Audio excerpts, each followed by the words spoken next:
Once again si Mr. Dogo Style TV. Pasensya na kayo kung late na ako nag-upload today, ano? Puro short po yung mga previous na content ko.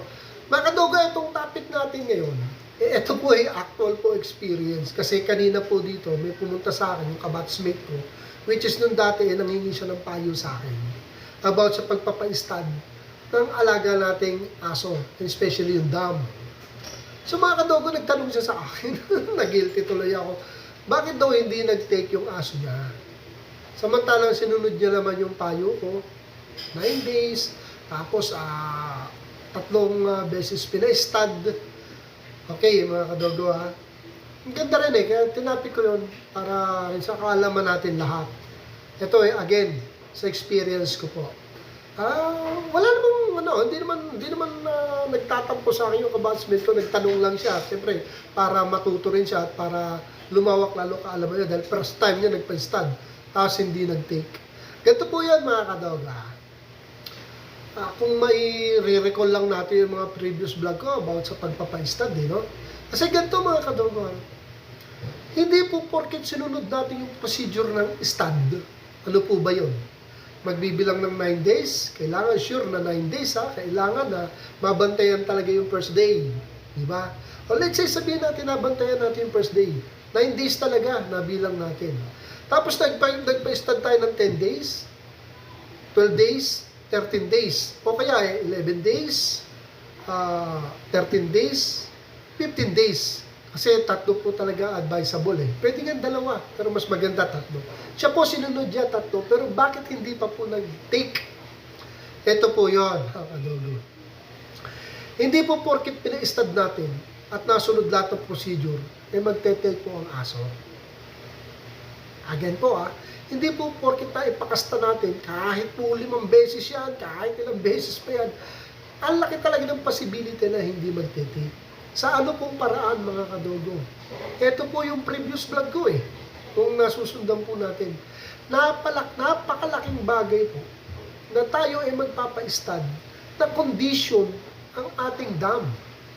Not only yung dam, pati yung sire. Kung sa atin yung sire, kailangan condition din yung sire. Yung male.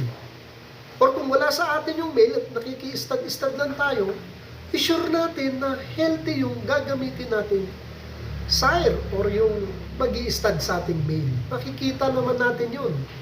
Sa appearance pa lang, healthy ko. Siyempre, tatanungin natin yung may-ari, nagkasakit ba or what? Healthy ba? Siyempre, oo yan. Pero mga kadog, yung mismong pag-observe natin ng within our naked eye, it means yung nakikita natin actual Kita-kita natin, ang ganda ng coat, healthy, masigla. Yun yung po yun, ibig sabihin nun, healthy po yung gagamitin natin sire and even dam. Okay? And for sure sa dam, syempre sa inyo yan, alam nyo kung healthy ang dam. May preparation po yan, again, sa mga previous vlog ko. Kung alam na natin mag-hit na, vitamins na po natin bago yung araw ng pag-hit. I-vitamins na natin para pag nag-hit the menstruation, healthy po yun. Tapos pag nagbilang tayo ng araw para ipa-stud, healthy po. Napakalaking bagay po na healthy po ang dam at sire. Yun po yun, kaya hindi nag-take dahil one of the two, male or female or dam or sire, hindi po healthy. Or baka both hindi healthy. Napag-alaman ko po, nung pina-stud niya, ilang araw daw hindi kumain. Matamlay. So yun po yun, may problema nung napa-stud niya. Malaki pong epekto kasi ang health pag pina-stud natin. Ay, mga kadogo. Masasayang lang po ang ating pera pambayad sa stud fee and sa shooter kung hindi po healthy ang mga gagamitin nating dam or sire. Okay po Sana po may natutunan kayo dito, mga kadogo. Kailangan healthy. Manood po kayo ng mga previous vlog ko about sa ganun. Yun po inuulit ko po, hindi po porket pina-stud natin magpa-positive or mabubuntis. Yung iba pa nga, pinapayuhan ko na ipa-smear test para sure na fertile, Pero kahit ilang smear test pa yan, kung hindi healthy yung male or yung dam, hindi po talaga nagtete. Ilang beses ko na po napatunayan yan sa akin as a breeder, as a kennel owner. Kailangan healthy. Kailangan di galing sa sakit. So mga kadogo, yun, sana may natutunan kayo, kayo. And si Sir, Sir Arvin, sana may natutunan ka sa tanong ko. Sa tanong mo, nasagot ko na maayos. Okay lang yan, maganda yan. Handa yan, Bats, at tinanong mo ako dahil ako naman talaga breeder. 9 years na akong breeder, alam ko paikot-ikot dyan. So yun, sana may natutunan ka, Bats, ha? Next time, ha? Kailangan yung vitamins. Okay?